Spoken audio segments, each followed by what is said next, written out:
Привет всем, с вами Андрей, и сегодня я покажу, как развести костер при помощи металлической ваты. Но это не металлическая вата, это металлическая губка, мелкоабразивная.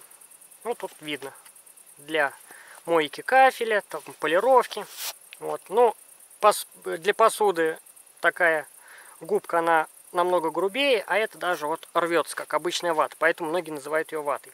Вот мы оторвем, давайте, вот небольшой такой кусочек, вот такой тут. Посильнее его распушим.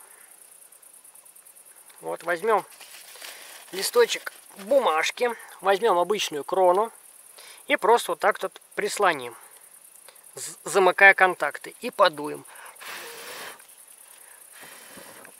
И вот у нас появился вот костер. Вот таким вот легким способом. Ну а теперь давайте мы перейдем к фаер-шоу.